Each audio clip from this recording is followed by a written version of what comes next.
guys, we're back again. Welcome. Thank you for tuning into my channel. Today we're going to talk about Nicki Minaj. Nicki Minaj was born December 8, 1982. She's 40 years old. She's been married to her first love, Kenny Petty, 2019. And they both are fiery signs, which this means they're extremely aligned. They're exciting and fun together. And Kenny Petty is 45. So we're going to talk about Nicki Minaj's sun, which represents the month he was born. So she's a Sagittarius.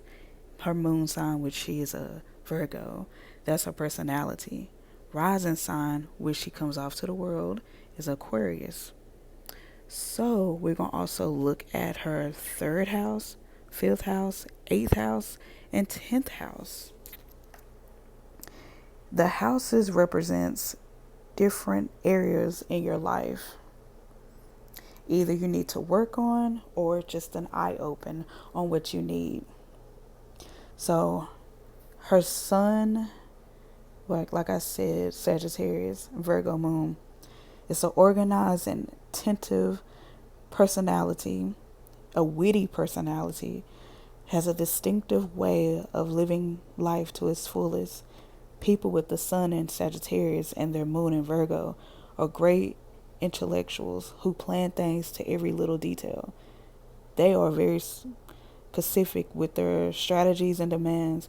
They get stimulated by knowledge gained from others. They don't have limits, but rather broaden, flexible perspective on life. This means they like it when more philosophies work together to make a bigger, better one. Her Aquarius rising, the influence. These people create themselves as an expressive image with most of the people they engage with. Aquarius rising natives are not too emotional, but they sure have a special kindness and tolerance. They're very interesting in making the world a better place and not minding different things when their interaction with others is only superficial. The rising sign reveals how a person projects him or herself into the world. I forgot to mention Kenny Petty's sun, which that's the month he's born, is an Aries. Nicki's sun, month she was born, is a Sagittarius. I forgot to add that in there. Okay, her third house is in Aries. Fifth house is in Gemini. Eighth house is in Virgo. 10th house is in Scorpio. And she has Sagittarius 4 times in Mercury, Venus, Uranus, and Neptune. Scorpio 2 times, Jupiter, Saturn, Midheaven. I've never seen it like that 4 times in, different areas. The planets represents basic drives or urges in the subconscious or energy flows. Regulators representing dimensions of experiences, and the houses represents different areas of your life. So let's take a look at her chart. Okay, her third house is in Aries, which means communication, siblings, neighborhood, short distance travel. Okay, the third house in Aries, competitive writer, the mind of a pioneer, the independent mind, the courageous thinker, daredevil, active blogger, fast talking sibling rivalry. Okay, her fifth house is in Gemini. Fifth house meaning romance, entertainment, children, creativity. The fifth house in Gemini, a genuine love of games and words, attracted to witty, bright, and curious people, attracted to people who seem like little sisters or brothers. Having great conversations with your lover is important. Okay, eighth house in Virgo. The eighth house represents shared resources, intimacy, and death. And death not as in passing or transition, meaning reborn or rebirth. So, eighth house in Virgo, knowledgeable and driven to learn the truth. They take a cautious and well organized attitude when dealing with intimate, communal, and financial issues. They have a strong desire to learn the truth. They are harsh on themselves and other people, making it difficult to forge strong emotional bonds. Okay, her 10th house. Okay, her 10th house in Scorpio. So the 10th house is the McHaven professional career, reputation, public persona. The main thing they're supposed to reach in this lifetime is emotional depth. This is a deep water sign that allows no superficial feelings, and as such, it is a strong basics for professional success. Obsessive chase for their goals makes them incredibly strong, motivated, as if they were magnetically attracted to their calling. These individuals will have a calling that isn't easy to understand and accept by many people in their world. Okay, now it's time for the planets. The planets, uh, again, represents the basic drives or urges in the subconscious, or energy flow regulators representing dimensions or experiences. Mercury in Sagittarius, communicational behavior, mind logic. She is not afraid to approach controversial subjects and loves to surprise others. Dreamy, but not only meditates about what could be.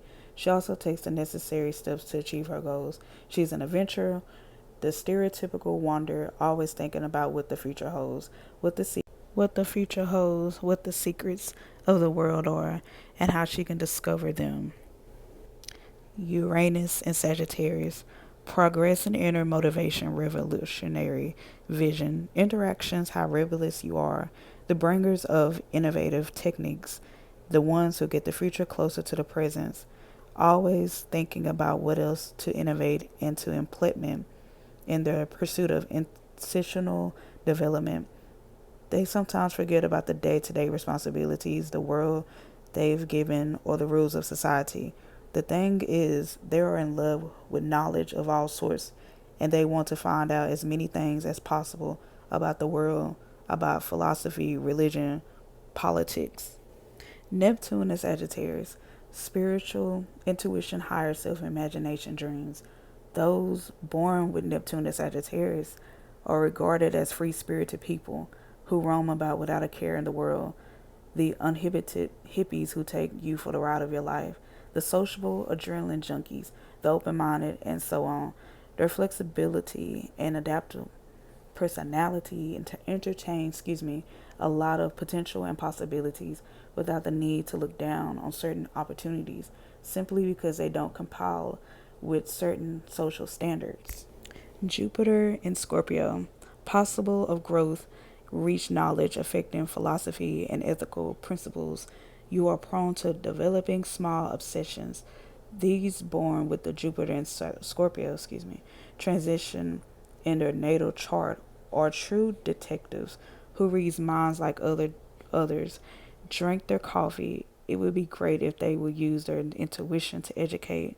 However, it is also a good idea for them to nurture their luck by putting their skills in support of other people. Anyway, they will ultimately end up searching in their soul and wanting to grow up spiritually. So traveling around the world isn't impossible for them. Saturn in Scorpio, the judge of time, limitation, challenges, resistance. You deal with rules, responsibilities, and limitations. The saluting soldiers of the zodiac, the ones benefiting from the great discipline, who always try not to stray away from their principles. Once they put it in their mind to do something, nothing's going to stop them from achieving it. Of course, perseverance would be a kind to stupidity if not for their intelligence and many abilities that make everything seem simple. McHaven, Scorpio. Social status and reputation, career and life path, aspirations and goals. You're ambitious and have a subtle but powerful and commanding public persona. It signifies a strong connection to the powerful sign of Scorpio, of transformation and regeneration. People are happiest in professions where they have a sense of living on the edge, taking a chance either by being involved in politics. I try to make this video quick and possible. Some words kind of like, oh my God, I was trying my best to not slaughter them. But we got through it. And the stuff that resonated with me, that's why I wanted to get out because it was so interesting. And everything I said, I'm like, yeah, that's kind of what I see her as. A very good communicator, leader, witty person, very fun to be around, very chill, but doesn't bother anyone until someone bothers her. So, with that being said, I'm glad that you tuned in and stay tuned for more. And thank you for listening.